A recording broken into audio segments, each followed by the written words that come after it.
I chose this picture for the beginning of this story because of I like the way that the sunlight is coming in is part of the picture is kind of like Dishman, uh, where the lights will come on for the children. It's like seeing children seeing the light.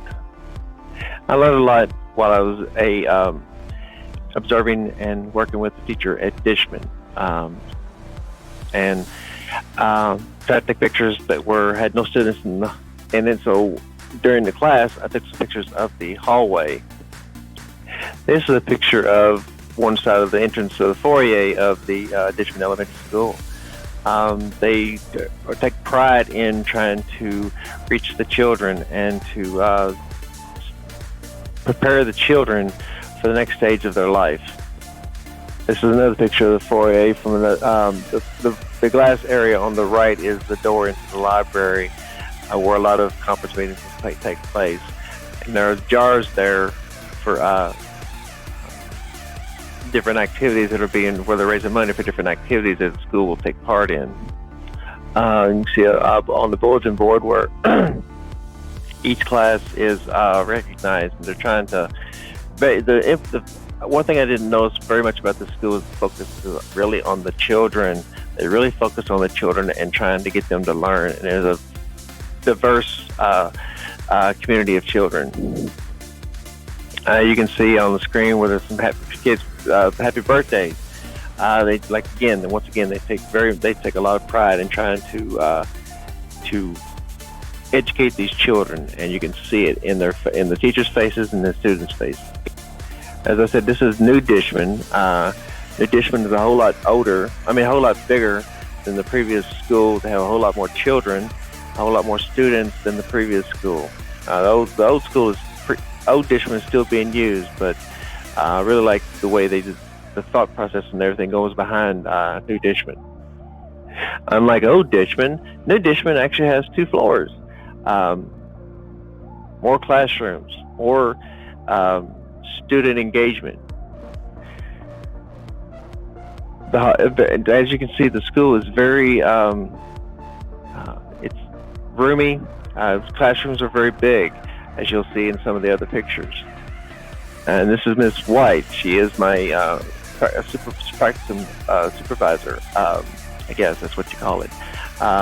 We worked hand in hand with in the class, and I helped her as often as I could, and when she needed it or if she needed it and wanted it.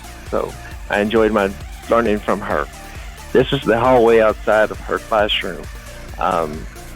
Obviously, it's empty, so I don't get any students in the pictures.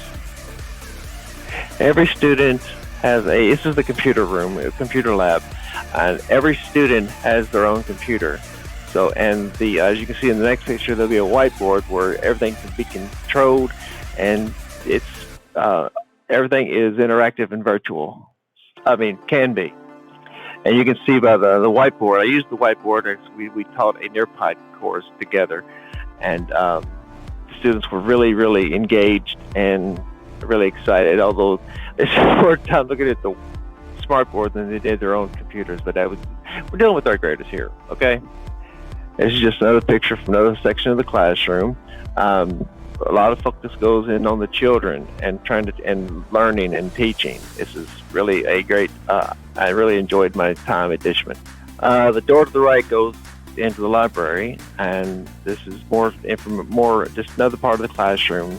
Again, the computers for every student. Every chair, every seat has a computer. Again, I don't know if you can zoom in. I don't know if the board over there is comes in handy. It's Post-its and things that are relative to the course class. Our digital citizenship pledge. Okay, so we pledge making ourselves. Everybody know what a pledge is? Yes. All right, we do it every morning. We pledge allegiance to the flag. One of my favorite pledges, by the way. Oh, my favorite pledge. Okay. Same thing with technology. You pledge to be a good citizen. You pledge to be nice to other people while you're online. You pledge not to do weird stuff, dangerous stuff, and taking selfies. Like just think, okay, you don't, Anybody's seen a dangerous selfie? What would be a dangerous selfie?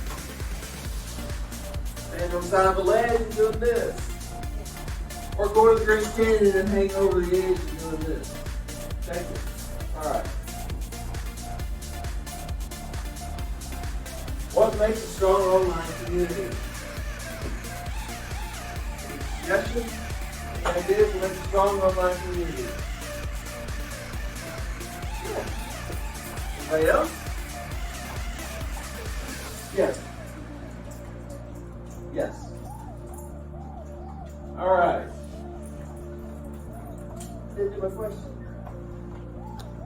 It did. It popped up on their end. You needed to tell them to type in their answer. Sorry. This is a question? Yes, and then go to the next slide and they type in their answer. Okay, that's good. Yeah, you're right. Okay. All right. Type in your answer. Opening question. What makes a strong online community? Fill in the blank. You got about 15 seconds. Just type something. Be nice. Be friendly. Be courteous.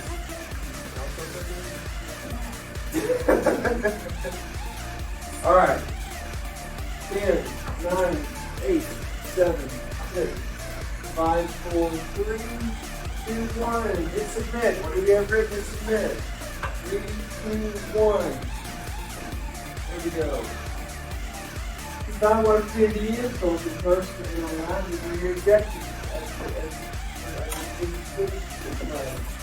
Explain how having norms helps people in the community achieve their goals.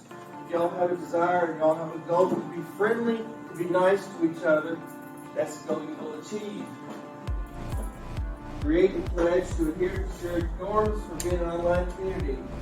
All those same goals. All right. How would you describe the people where you live? Most people know each other, okay? Do you know everyone in your, I'm assuming everybody here doesn't vote in green. You live on a specific street, okay? Do you know your next door neighbor? Yes. Who does not know their next door neighbor? Okay. You don't know the name of your next door neighbor? Do your next door neighbor have kids? Okay. See, I grew up on a farm. We did not know our next door neighbors. They lived like, hey, what are you doing? We lived way down the road. Okay. Alright. A community. A group of people who share the same interests or goals. Alright.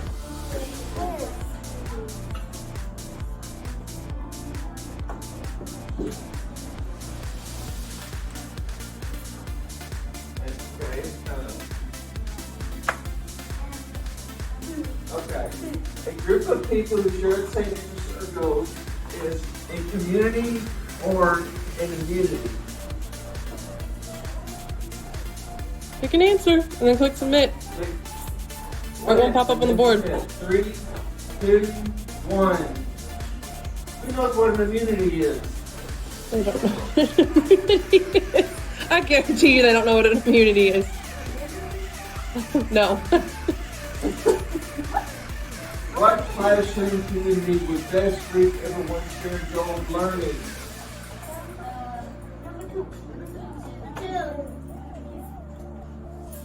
I didn't know how to set that up. You can ask them, it's fine. Okay. Who thinks number 1 is what a classroom community looks like? Who thinks number 1? Raise your hand. 3. Who thinks it's number 2? Okay. Why is it number 2? I'm not talking to you every time. What's number 2?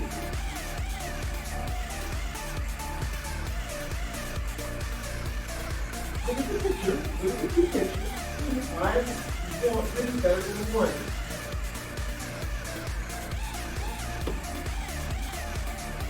Very good. Exactly. 1, they're all running around, paying attention. 2, they're all sitting paying attention. Very good. What was your answer?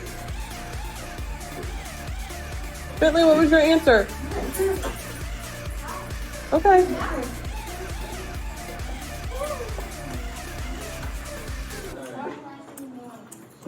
Yes. What do you do in a normal classroom?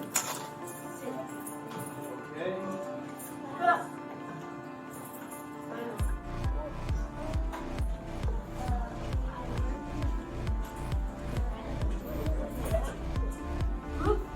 Someone who uses technology responsibly, a digital citizen, someone who uses technology responsibly to learn, create, and participate. Okay. Yes. One question. What is a digital citizen?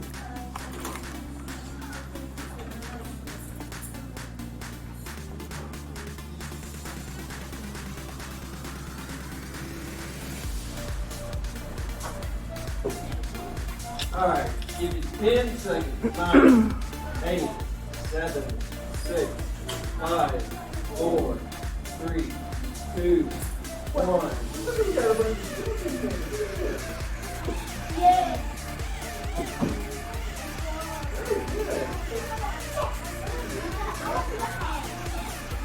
Okay. I think I got one more.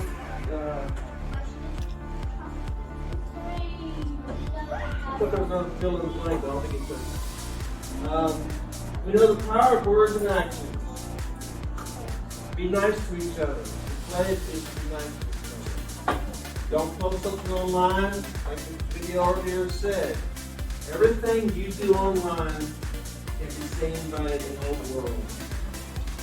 Even if you say private, with technology the way it is not really private. It's a computer. People that are smarter than them can do it. They can see it. Be mindful of everything you post, everything you do online, because the world is watching it. Thank you. I had two pictures of the exterior of the school.